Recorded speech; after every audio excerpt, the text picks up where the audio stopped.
এবার যে বড় খবরের দিকে নজর রাখবো, ভুল চিকিৎসায় গাফিলতির অভিযোগ। চিকিৎসায় অপারেশন ঠিক না হওয়ায় মৃত্যু রোগীর, হাসপাতালের সামনে বিক্ষোভ রোগীর পরিবারের। যে ছবি আপনারা দেখতে পাচ্ছেন, ভুল চিকিৎসার গাফিলতির অভিযোগ তুলে বিক্ষোভ বেসরকারি হাসপাতালের সামনে। অপারেশন ঠিক না হওয়ায় মৃত্যু। এ বিষয়ে বিস্তারিত জানবো, আমার সঙ্গে টেলিফোন লাইনে যুক্ত হয়েছে আমাদের প্রতিনিধি জয়ন্ত। জয়ন্ত, কি জানা যাচ্ছে যে কিভাবে মৃত্যু হলো ওই রোগীর? একেবারে তুমি যেমনটা বললে, যে মহিলাটি মারা গেছে তার 36 বছর বয়স। তার বাড়ি হচ্ছে সিউড়ি থানা অন্তর্গত পুরন্দরপুরের যে দাসপাড়া রয়েছে সেখানেই তার বাড়ি।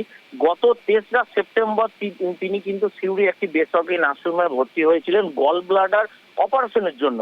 এরপর সেখানে চিকিৎসক তার কিন্তু অপারেশন করা হয়। অপারেশন করার পর দেখা যাচ্ছে যে তিনি যা খাবার খাচ্ছেন তা কিন্তু বেরিয়ে যাচ্ছে শরীর থেকে। এরপর তারা আবারও কিন্তু সেই ডাক্তারের কাছে তারা যান পরামর্শ নিতে যে কেন এরকম ঘটনা ঘটছে। তখন চিকিৎসক বিভিন্ন ছবি করার পর তাকে বলে তার আরেকটি অপারেশন করতে হবে পেটের মধ্যে। তখন চিকিৎসক সেই অপারেশন, তারপরে কিছুদিন পরই তার অপারেশন করে এবং অপারেশন করার পর কিন্তু দেখা যাচ্ছে রোগীর অবস্থা কিন্তু অবনতি হতে থাকে। এরপর সেই রোগীকে কিন্তু সেখান থেকে কিন্তু স্থানান্তরিত করা হয় শান্তিনিকেতন মেডিকেল কলেজে।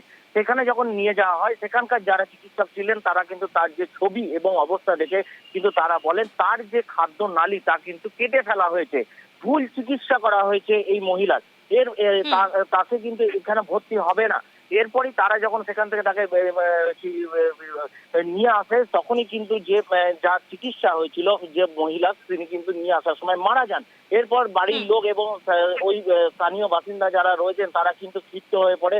তার মৃতদেহ আজকে সকালবেলা থেকে কিন্তু নিয়ে এসে যে বেসরকারি নার্সিংহোমে তার কিন্তু ওটি হয়েছিল, অর্থাৎ অপারেশন হয়েছিল, সেখানে তারা রাস্তায় ফেলে কিন্তু বিক্ষোভ দেখাতে শুরু করে। দীর্ঘক্ষণ ধরে তারা বিক্ষোভ দেখায় এবং তারা কিন্তু সেই ডাক্তারের যে গাফিলতির জন্য যে মারা গেছে, কেন এমন ডাক্তার গাফিলতি করলো তারা কিন্তু জানতে চেয়ে কিন্তু বিক্ষোভ দেখাতে শুরু করে। ইতিমধ্যেই কিন্তু সেখানে সিউড়ি থানা পুলিশ গিয়ে পৌঁছায় ঘটনায় পরিস্থিতি নিয়ন্ত্রণে আনতে। এখন তোমাকে জানিয়ে রাখি যে যিনি মারা গেছেন তার বাড়ির লোকের সঙ্গে নার্সিংহোম কর্তৃপক্ষ কিন্তু বসেছেন সমস্যার সমাধানের জন্য। ধন্যবাদ জয়ন্ত আমাদের সঙ্গে থাকার জন্য। ভুল চিকিৎসার গাফিলতির অভিযোগ তুলে বিক্ষোভ সব বেসরকারি হাসপাতালের সামনে। যেমনটা জানালেন আমাদের প্রতিনিধি, গত 3রা সেপ্টেম্বর সিউড়ির একটি বেসরকারি নার্সিং হোমে গল ব্লাডার অপারেশনের জন্য এক মহিলাকে ভর্তি করা হয়। এরপরই তার অবস্থার অবনতি হলে তাকে শান্তিনিকেতন মেডিকেল কলেজে ও হাসপাতালে ভর্তি করা হলে মৃত্যু হয় সেই মহিলার। এরপরই বেসরকারি হাসপাতালে গাফিলতির অভিযোগ তুলে মৃতদেহ হাসপাতালের সামনে রেখে বিক্ষোভে সামিল রোগীর পরিবার।